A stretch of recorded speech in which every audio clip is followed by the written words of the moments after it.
Horrible People Who Do Horrible Things, written by Matthew Joseph Craker. So I've written about all of this before. I mean, if you just Google horrible people who do horrible things, you'll see a plethora of Reddit menu posts of mine regarding what I came across on the dark web several years back. I've been trying for a long time to see if anyone at all might know anything about this, any information, but haven't had any luck. That's okay. Politics is what got me interested in the dark web. I know, what exactly is the connection there? It wasn't from a love of politics. It was from a hatred of it. I should clarify, I've never really had a side. So to speak, my detest came to be when I had the opportunity of really seeing who the politician was. At least in my former town of Grovewilde, Wisconsin. The beaten-to-death caricature of the politician, the liar, the robot, the con man, was all too common the case among our office holders and candidates. Still, this fact didn't cause me to view politics or politicians as horrible. This caricature is to be expected, and you just work within that paradigm. Several years back, my hatred emerged in response to the behavior of a particular individual. At this time, Grovewilde saw a sudden increase in crime, and with that it saw this bizarre increase in the prominence of biker gangs. Literally like 1960s Hells Angels, Easy Rider stuff. Huge portions of the city were spiraling out of control. Heavy meth use, prostitution rings, brutal assaults, unsolved murders. Even the bombing of a government building was believed to be related to one of the gang's activities. An issue to say the least. The members of these gangs often had a pretty fringe political slant, typically of a quasi-extremist nature. This sentiment, among this prominent constituency, had an impact on Grovewilde's local government, which is where my hatred was introduced. I'll never forget this one guy who was running for a Grovewilde city council seat one year. I'm pretty sure he had a real name he'd use more formally sometimes, but he usually called himself Jack America. Campaign ad after ad after ad flooded our local TV stations that year. And how did Jack present himself? Virum, virum. There he was, cruising down the highway, chopper under his feet, leather jacket, and all. Hi, I'm Jack America. Well, I'm not burning rubber down Grovewilde's country roads. I digress. What many saw as humorously on the nose pandering, I saw as a fundamental lack of concern for what was happening to the city. How much could he have truly cared if the very people he should be using his platform to call out he was too busy cheaply appealing to for some votes? It pissed me off honestly. I swear. A little later, there was even a speech Jack America gave after winning the city council, where it really seemed like he was dog whistling to the bikers in a rather nefarious manner. You know that bombing incident I referred to earlier? Shortly before it happened, someone had made a call to the police threatening to bomb the very building that ended up, while being bombed, frantically attempting to have a laundry list of absurd demands be met. In this call, the person at one point referred to the government as enablers of downgrade and destruction. In Jack's speech, who he referred to as Washington elites, he described as promoting great downgrades several times. A little nod in a certain direction? I'd say so. But others would call a case of looking a little bit too deep into something. Who knows? But the reality was that I came away thinking of politics and politicians as just horrible. What does any of this have to do with the dark web? Around the time all of this was happening, I was also hearing about the dark web for the first time, particularly Silk Road, Ross Ulbricht's arrest, stuff like that. I really viewed the dark web as the perfect antithesis to the political environment I had become so exhausted with. While the Jack Americas represented artificiality, deception, ulterior motives, and hidden corruption, the dark web made it perfectly clear what it was all about, practically screaming it in your face. I wasn't as concerned with its morally questionable content as I was thankful for its transparency. The extent of my exploration for quite a while was pretty vanilla. Drug pages, gun pages. Really just hidden wiki stuff. Never bought anything, though. Pretty much what would be considered the surface web of the dark web. Something I stood firm in believing about the dark web was that it was the perfect anti-political sphere. It wasn't political, even when it was. Bizarre forums I come across. One, notably, showcasing comparison photos of the skin complexion of several of the world's billionaires to that of the complexion of reptiles, had an underground aura I got a kick out of. Well, I never got a kick out of anything politically mainstream. It was real, even though it wasn't true.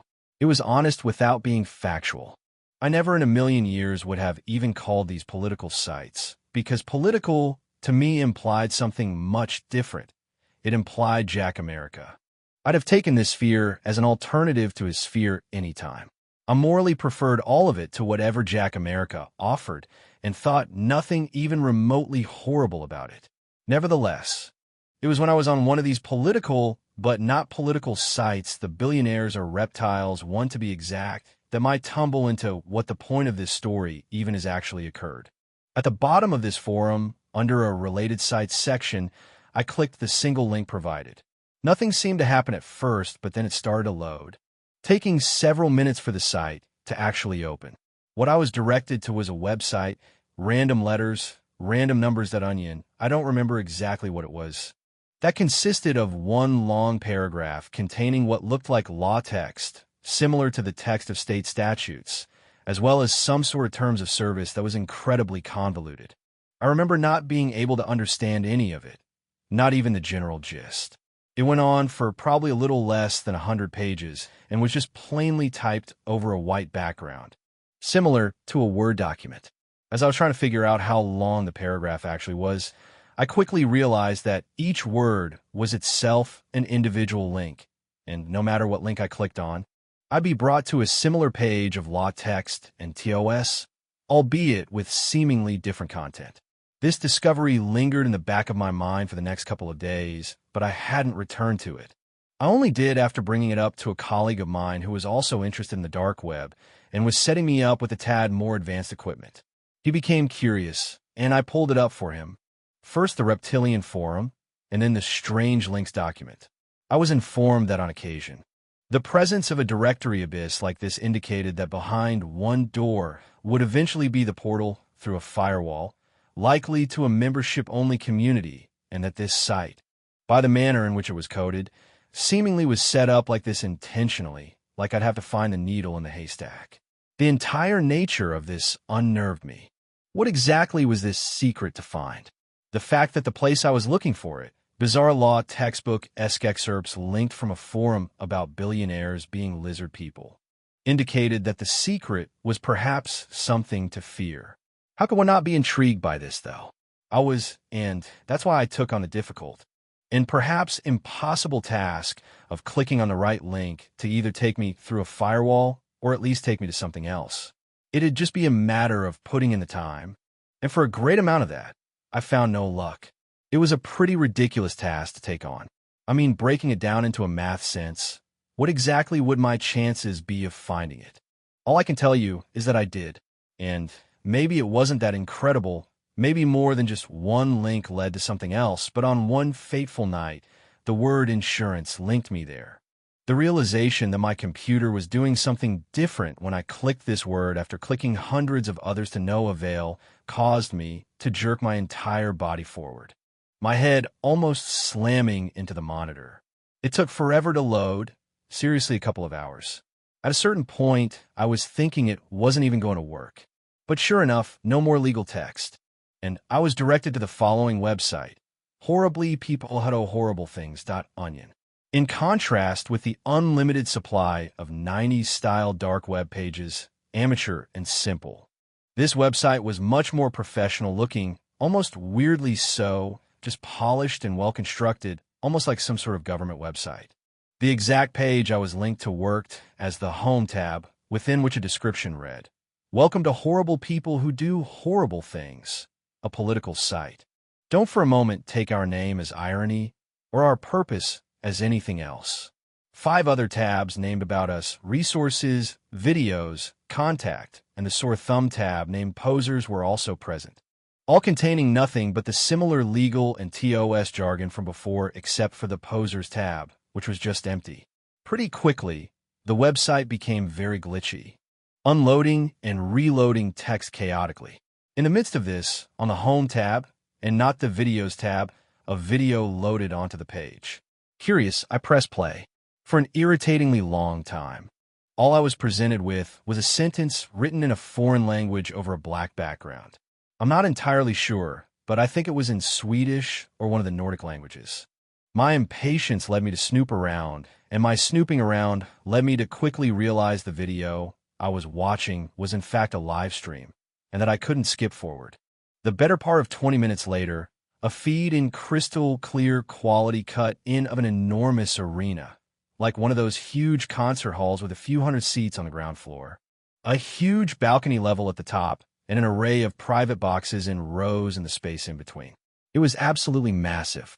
The camera was positioned somewhere high up in the front right corner, revealing a bit of the stage, a bit of the band pit, and the entirety of the audience, which seemed to be occupying every available seat. The moment the feed began, the audience was applauding, and when they stopped, I noticed an orange light near the right corner of the stage turn off, which I interpreted as some sort of cue related to the commencement of the broadcast I was currently viewing. Not that my nerves were running too wild at this point, but seeing the size of this event and the conservatism of the audience wearing tuxedos and dresses momentarily dismissed any uneasiness I had lured from what had led me here, as the formalities of it all suggested something innocent and harmless, and perhaps boring. Even then, I still had no idea what this was. As the feed jumped around from camera to camera, one panning over the audience and one getting a close-up on the private boxes, a narrating of sorts started in the background in the calm and quiet tone and cadence of a golf commentator. An American male said, "Hey, and welcome to tonight's event. Glad you could be with us at this political site. The show will begin shortly." He sounded friendly enough. The only vibe I was getting so far was that this was some kind of rich person thing, some ritzy exclusive ceremony or something. You know, la-di-da types. The first thing that significantly drew my attention was when the camera jumped again and the entirety of the stage was in view for the first time, revealing a large metal cage in the center and something odd hanging on the back wall of the stage, some sort of three-dimensional symbol made out of metal in the artsy style of the sculpture. It consisted of 3 arrows connected together, one pointing up, one horizontal and pointing rightwards, and one pointing down, and a star connected to the front of each of them. Before I could think much more of it, a different American male's voice, a much more aggressive one, became audible for the entire arena. "We're just about ready to get started. How's everyone feeling tonight?" The crowd enthusiastically cheered. "Is this the site for politics?" energetically asked the voice. An even louder response. The voice concluded by saying, "All right, you know the drill. This is a no-poser zone. Those who are supposed to get a piece of paper will get a piece of paper. And there are more than enough crayons to go around." The feed at this point took on a different format. It seemed as if people were actually manning the cameras now, showing eager audience members awaiting pieces of paper being handed out to them by workers wearing theater employee attire. Many audience members were particularly excited about getting the colors of crayons they wanted. A few times the cameras would zoom in on what they were coloring on the paper, and every time it was some sort of poorly drawn-out dancing arrangement, 2 stick figure slow dancing, people in chicken costumes doing the chicken dance, just weird stuff like that was dance-related. Honestly, I'm speaking with hindsight. I don't remember if I was presently aware at the time that this was the recurring theme of these drawings, or if I just filled in the blanks later after seeing the theme continue into what happened next. The subsequent events of the broadcast were as follows. The employees came out, collected the awful drawings, and brought them somewhere backstage. The audience was shown laughing and small, talking amongst their presumed friends and families, but eventually grew dead silent. Soon after, the blood-curdling scream of a girl that was straight out of a hellish nightmare could be heard. The very second it began, I turned pale because of how genuine it absolutely was. I'd never, ever heard anything like this. I can only describe it as a noise a human would make mid-torture, disassociated by pain and every last fiber of your being drowning in the fear for your life. The camera, now in a fixed position center audience, faced the stage. The screaming young girl, dressed in black robes and a black hood, was brought out by a group of people dressed in bird costumes with bird masks. They aggressively shoved her and locked her in the cage. And you could just tell by her frantic motions how downright petrified she was. The bird people crowded around, one of the costumed individuals in particular, who was holding a stack of the audience's papers and anxiously rifling through them. Suddenly, this individual stopped, dramatically pointed to the metal symbol on the wall, and shouted 126, displaying the stack of papers to the now cheering audience, as if stating that was the amount he was holding. When they all began to do the apparent democratically approved dance around the caged girl, which I don't even know how I could possibly describe, her screams reached another level. Now, with hysterical, crying, and hyperventilating, and I felt like I was going to vomit. I turned the volume all the way down, but didn't click out. I faced away from the screen, composed myself, and unhesitatingly dialed 911 on my phone. It was just what I instinctively felt I needed to do at that point, and I didn't even care what grief I might get on account of all my other dark web exploration. By the time the police showed up, the live stream had ended. To this day, I have no idea what resulted of the girl in the cage. The next month or so after that was surreal. As the police were conducting a forensic analysis of my computer, trying to come away with some important piece of information about what I had watched, I was left in the weirdest mental state, almost like a daze. Aside from being shaken to the core by the poor girl and my lack of knowledge of what came of her, I was just so creeped out by the unknown nature of the entire thing. There were hundreds and hundreds of people in that arena, all part of a very professionally filmed event. I mean, it was exactly like something you'd watch on TV. It didn't matter what I Googled. Nothing came back related to it, and I mean nothing. How is that possible? How is it something that just slipped away from some journalistic coverage of some form? Even if it was highly illegal and secretive, ultimately, I was neither in trouble for anything nor any further enlightened on what I had seen. There was literally nothing the police could find. I even explained the whole needle in a haystack links thing, and they had no luck. I'm pretty sure they thought I was nutty. During this month, without my equipment, there was something else that happened I want to tell you about. I still don't know if this means anything, but there's definitely some strangeness here, and I feel it's important. It suddenly came to me one night that I may have known where the arena in the video was. I had noticed when one particular camera angle was present a minor detail on the concert hall's ceiling. I thought I could make out. During the brief period of time, you could barely visualize the back right area of the ceiling. Some kind of plumbing problem or something going on like pipes and metal sticking out of the ceiling in a way they shouldn't have been. When I was a little kid, I frequented a concert hall in Minneapolis with my parents, only a little bit more than an hour away from Grovewild. My older sister was, and still is, a gifted cello player and was often involved in orchestra performances there. This experience was solely the reason for it entering my mind. I hadn't thought of it in years. But one thing that quickly came back to me once I started thinking about it again was one of the less enjoyable times I had visited the hall.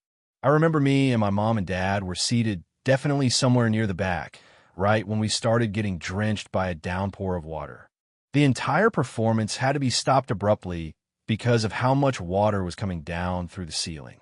Turns out there was some catastrophic maintenance issue, and the elements of the conditions outdoors at the time, an absolutely cats and dogs rainstorm, were coming in large part right through an open ceiling panel.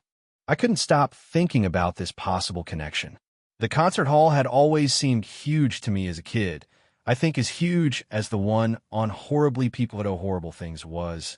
But I also understand you think of a lot of places that aren't that big as big when you're 7 or 8 years old. So I actually looked into this, first the arena's website, and then actually the place itself.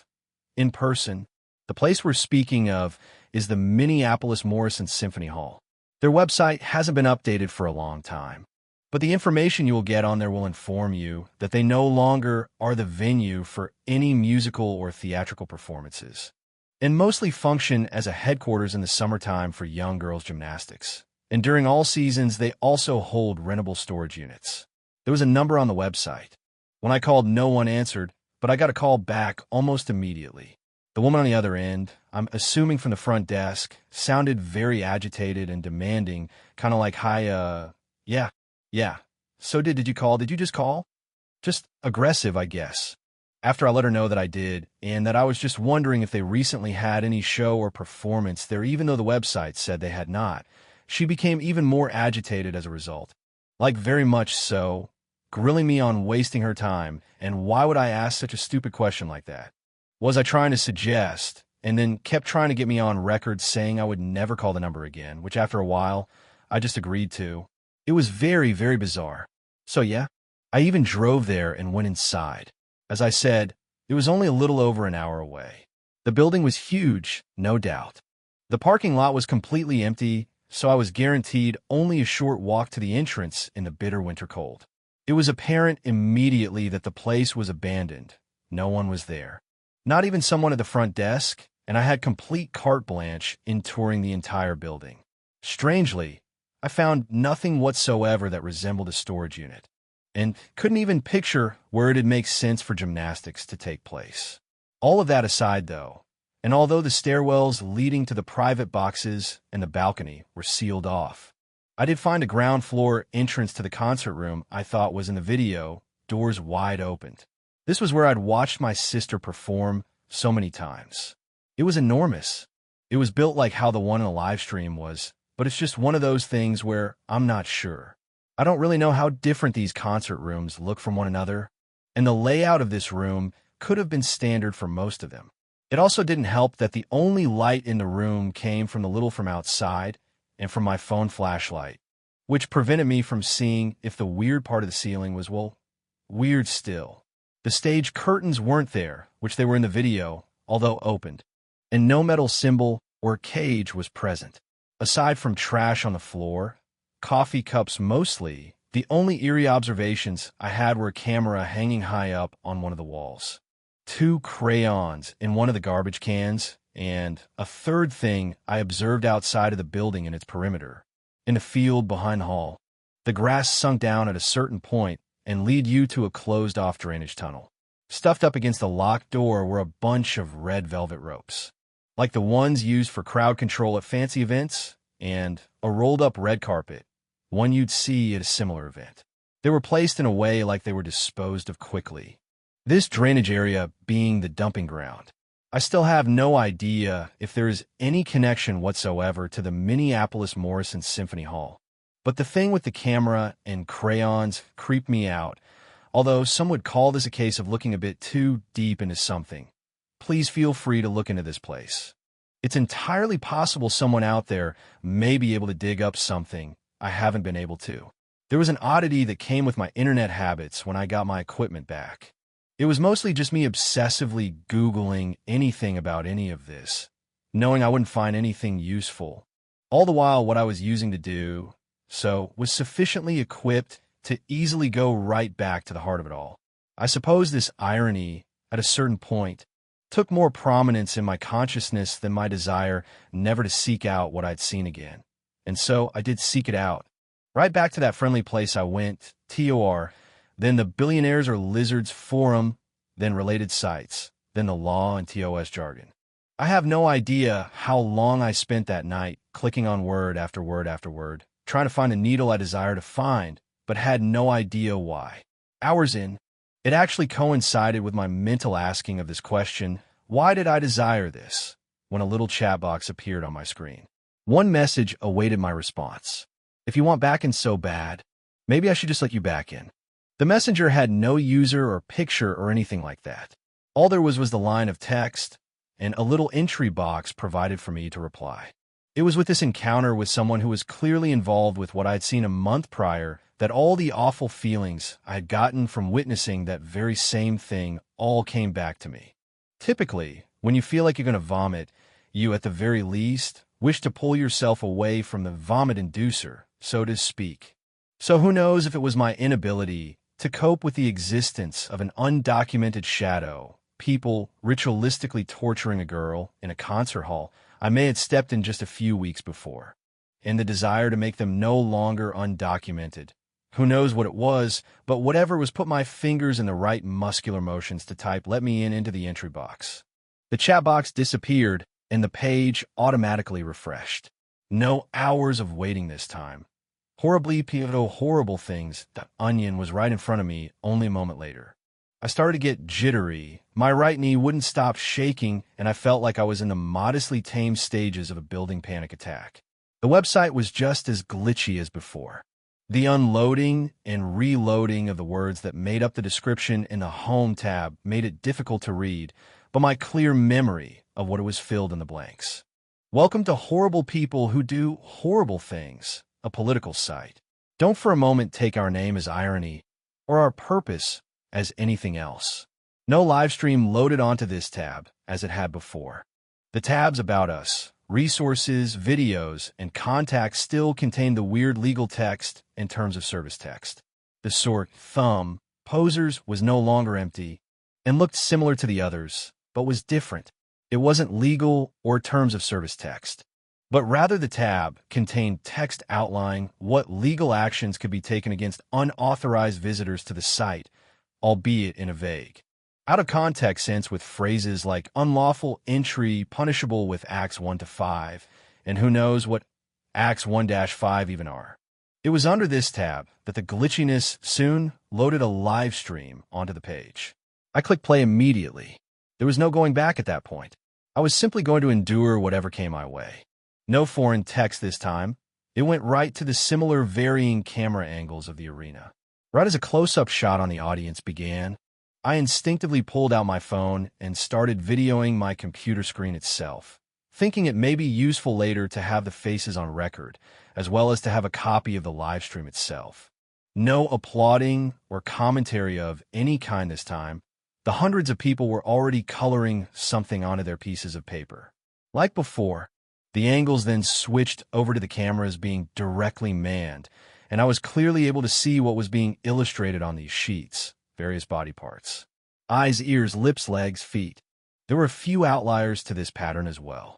One person's paper had a poorly drawn picture of a naked man lying on top of a naked woman, and another had a picture of a head with a screwdriver sticking out of it.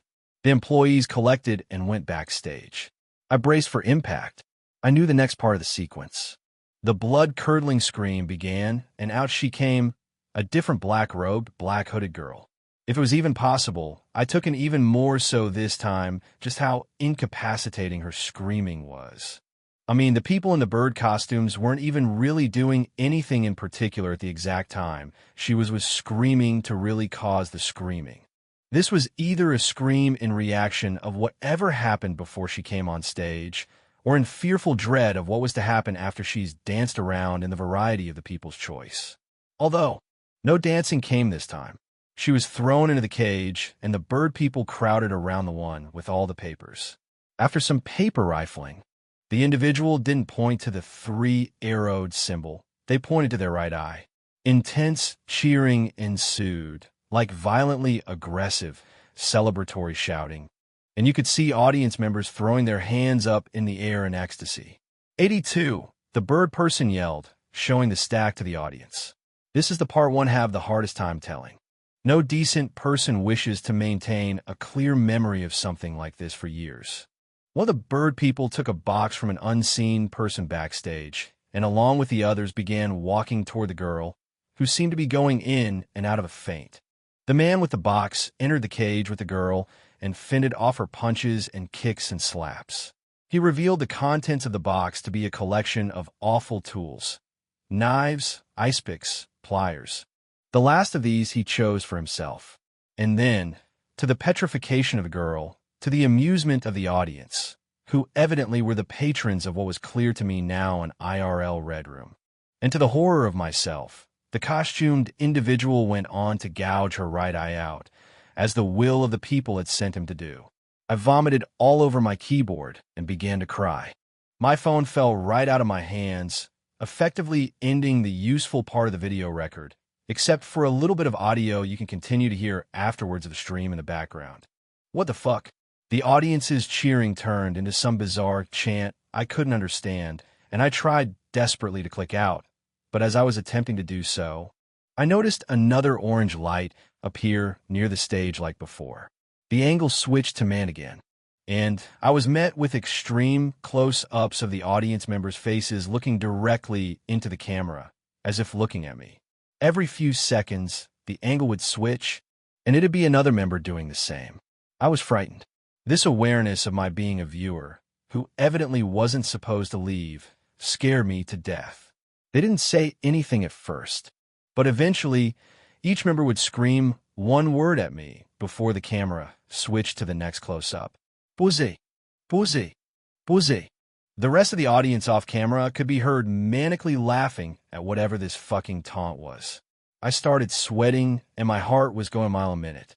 I was able to click out finally, but was immediately redirected to the Resources tab. I was in shock at this point, but still somehow managed to read what was in front of me. It was no longer law and TOS text, but a list of what they referred to as related sites. 3 were linked for me and briefly described. The dark web forum about billionaires looking like reptiles, which had led me here, a dark web forum detailing secret government proposals for a North American Union comparable to the EU, and a dark web forum arguing that all of the English grammar ever used in court cases was flawed and that all court case precedents and decisions had to naturally be disregarded on account of this. The end of each link had the words "a political site" written in parentheses. Once again, I wasn't able to click out of anything. A chat box appeared. "You're going so soon? You haven't even contributed to the site. All must contribute. If you don't, how can you blame us for thinking you're a poser?" I frantically replied, "Let me out." This was the heart-dropping response I received. "How does this sound? An assistant of ours will gladly meet with you tomorrow. You can brainstorm some ideas together and determine what your contribution will be. Lunch at the Wells Diner? A stroll through Calvi Park after, perhaps." In true dark web horror story fashion, my location had been exposed apparently. These were local Grove Wild establishments very close to where I lived. I had had enough. Absolutely enough. I got up, yanked the power cord out of the wall, and proceeded to flood my computer and all of its various attachments in the bathtub. I knew police weren't an option anymore, but it didn't matter that much. Lucky for me, I was in my final days of living in my apartment anyway, and already had arrangements made for the house I'd be moving to out of state. As far as those last days there went, I barely held out mentally, spending the early hours of the morning sitting on a chair facing my front door, my loaded shotgun next to me. I was so relieved when I was finally out of there, away from where they thought I was. I was never contacted by them, or at least, to date I haven't been. No letter in the mail like the horror stories, nothing like that. The video I took of the second live stream, in addition to some pictures I took at the concert hall in Minneapolis, are on one of my Reddit posts about all of this. Please check them out if you haven't. Like I said before, I'm just really desperate for someone out there to maybe have some kernel of knowledge they can add to this. Like the first girl, I have no idea what happened to the second girl, and sometimes I just hope that what I witnessed was some kind of weird alternative art thing. I don't even know. Keep in mind that this all happened quite a while ago. In fact, I just passed my 7-year anniversary at my aforementioned out-of-state house a few months ago. It was only yesterday, yes. Just yesterday that I've run into a new detail on all of this and update. A bit of context first. After this experience, I came away thinking of the dark web as just horrible. Needless to say, I never went back. My replacement hobby became one directly connected to my paranoia of being watched. I genuinely enjoyed spending a lot of time in areas with big crowds, blending in, feeling small. Carnivals, movie theaters, marketplaces, I just felt much more comfortable being surrounded by people and did such for several years without taking any notice to anything. The forums I enjoyed that were crowd-dominated did evolve over time. However, and this is where we fast forward to more recent times. Eventually, it became political season again in the state I resided. There was this one candidate running for governor that I really began to admire. Not just the crowds I could exist in at his rallies, but his actual political message. He articulated the issue of human trafficking and combating it in a way that, I don't know, just came off as really decent and heartfelt. I know it was because of how cold the world felt to me after what I'd seen. So, in a way, the dark web sparked an interest in politics in me. I realized that politics and politicians really could offer the change needed to improve upon the cold world that is so real, even the parts that existed in the shadows. A man saying he wants to make the world a better place by combating the wicked idea of human beings existing as a commodity on the black market. I take the sphere of that guy as an alternative to the dark web anytime. I morally preferred this to whatever the dark web offered and thought nothing even remotely horrible about it. So now, yesterday, that man, that great man, he won his gubernatorial race, and I found myself in the crowd at his campaign headquarters watching his victory speech. The guy was only a few feet in front of me. How did the soon-to-be governor present himself? For starters, he opened his speech like this. This is the site right here. This is the political site. The site for real political change. You and I, together. He went on with his speech. When he was discussing his time working for an anti-human trafficking nonprofit, he mentioned the number of missing women that had been successfully located and rescued under his watch. For some reason, in immediate response to this, 3 people somewhere in the back began booing and yelling obscenities out, only to quickly be removed by security. As others were counter-booing them, the governor-elect said this. "Thank you, officers. Thank you. Yes, please remove them. You come here to listen, folks, not to be a poser." A little nod in a certain direction. Maybe the world itself is a mix of both people looking too deep into things and truth existing somewhere in the insanity of it all. I sure hope this Jack America type wasn't dog whistling. How nefarious something like that would have been. How much could he have truly cared if the very people he should be using his platform to call out he was too busy cheaply appealing to? All I knew was this. When I heard the noticeably significant increase in cheering that came with his uttering of the word poser, I was consumed with the reality that everything was just horrible